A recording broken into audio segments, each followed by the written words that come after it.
27वीं आईनी तरमीम के तहत मुसल्लह अफवाज के ढांचे में बड़ी तब्दीली की तजवीज़। Chairman joint chief of staff committee का ओहदा खत्म। आर्मी चीफ को चीफ ऑफ डिफेंस फोर्सेज का ओहदा देने की तजवीज़। आईनी तरमीम के तहत फील्ड मार्शल और दीगर आला फौजी ओहदों को ताहयात दर्जा हासिल होगा। सदर मुमलिकत वज़ीर-ए-आज़म के एडवाइस पर चीफ ऑफ आर्मी स्टाफ का तकर्रुर करेंगे। वज़ीर-ए-आज़म आर्मी चीफ की सिफारिश पर नेशनल स्ट्रेटेजिक कमांड के सरबराह का तकर्रुर करेंगे। हुकूमत को इख्तियार होगा कि किसी अफसर को field marshal, marshal of the air force या एडमिरल ऑफ द फ्लीट के ओहदे पर तरक्की दे। आला ओहदे रखने वाले अफसर कौमी हीरोज करार दिए जाएंगे। आर्टिकल 248 के तहत सदर को हासिल इस्तिस्ना इन फौजी ओहदों पर भी लागू होगा। वफाकी हुकूमत मज़कूरा ओहदों की जिम्मेदारियां और मुराद रियासती मफाद में मुतय्यन करेगी।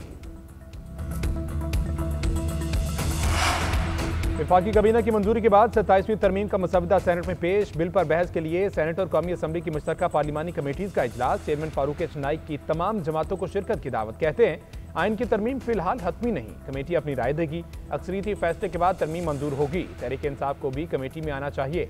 अवाम को पता चलना चाहिए कि अपोजिशन की राय क्या है। और भी किसी पार्टी की नुमाइंदगी ना हो तो वो राब्ता करे, नुमाइंदगी देंगे। एमुल वली किसी को नामजद करें तो शामिल कर सकते हैं।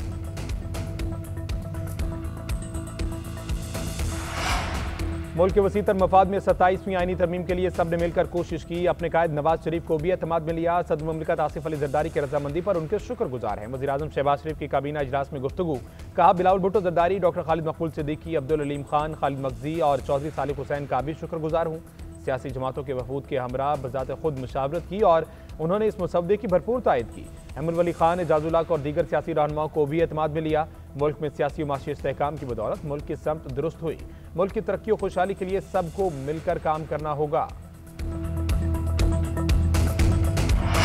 मिसाक जमहूरियत के मुताबिक आर्टिकल 243 में तरमीम की मंजूरी दे दी। आईनी अदालत के क्याम पर इत्तफाक हुआ। जजिस के तबादलों पर गुज़श्ता दिनों खासी बहस होती रही। जजिस के तबादलों का मामला जुडिशल कमीशन के सुपुर्द करने की तजवीज़। 5-6% मुकदमात को कोर्ट का 40% वक्त ले जाते हैं। तवील मुशावरत के बाद कहा कि वफाकी अदालत कायम की जाए। सेनेटर आजम नज़ीर तारड़ का सेनेट में इज़हार ख्याल। अपोजिशन का तरमीम के खिलाफ एहतजाज। सेनेटर अली जफर ने कहा कि हमने 27वीं आईनी तरमीम का मसवदा अभी तक नहीं पढ़ा। हुकूमत और इत्तेहादी जमातों को बिल मंजूर कराने की जल्दी है। जब तक हम मसवदा को पढ़ न लें उस पर बहस नहीं कर सकते। अपोजिशन को दीवार से ना लगाया जाए। सेनेटर अल्लामा राजा नासिर अब्बास ने कहा कि ये तरमीम इत्तफाक राय के बगैर ऐवान में पेश की जा रही हैं। हम इस तरमीम के बाद पाकिस्तान के लोगों को कैसे इकट्ठा रखेंगे।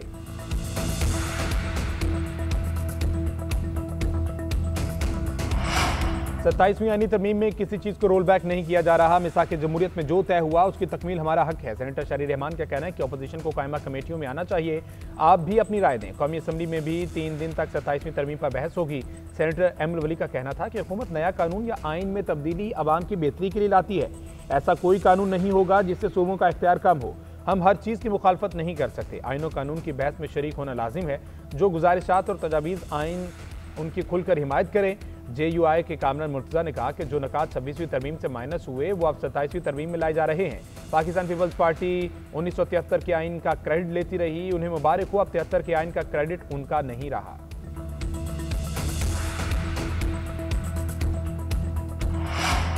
हुकूमत का जजिस तबादलों पर बहस हमेशा के लिए खत्म करने का फैसला। 27वीं आईनी तरमीम में जजिस तबादलों के इख्तियारात जुडिशल कमीशन ऑफ पाकिस्तान के सुपुर्द किए जाएंगे। जजिस तकर्री में वज़ीर-ए-आज़म और सदर को कलीदी किरदार हासिल होगा। पार्लियामेंट को आईनी अदालत के जजिस की तादाद तय करने का इख्तियार मिलेगा। वफाकी आईनी अदालत के क़याम की तजवीज़। नई अदालत आइन की तशरीह और आईनी तनाज़ात के फैसले करेगी। आइन का आर्टिकल 184 ख़त्म करने से अज़ खुद नोटिस का इख्तियार ख़त्म हो जाएगा।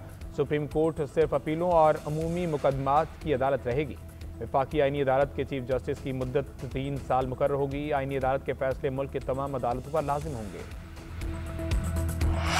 भारतीय जारियत के दौरान भरपूर यकजहती पर तुर्किया और आज़रबाईजान के मशहूर हैं। अफवाज पाकिस्तान ने दुश्मन के दांत खट्टे किए। दुश्मन के साथ जंगी जहाज मारे गिराए। मार्के हक में दुनिया ने पाकिस्तान की जंगी सलाहियतें देखी। वज़ीर-ए-आज़म शहबाज शरीफ का यौम फतह की तकरीब से खिताब। कहा पाकिस्तान, तुर्किया और आज़रबाईजान 3 मुल्क हैं मगर हमारे दिल एक साथ धड़कते हैं। तीनों बरादर मुल्कों ने मुतादिद बार अपनी दोस्ती और यकजहती का सबूत दिया। मार्के हक के जश्न में आज़रबाईजान के दस्ते की शिरकत अहमियत की हामिल थी। आज़रबाईजान के यौम फतह में शिरकत बाइस इफ्तिखार है। आज़रबाईजान की हुकूमत और अवाम को मुबारकबाद पेश करता हूँ। पाकिस्तान और अफगान रजीम के दरमियान मुज़ाकरात पर तुर्किया और कतर के शुक्रगुजार हैं।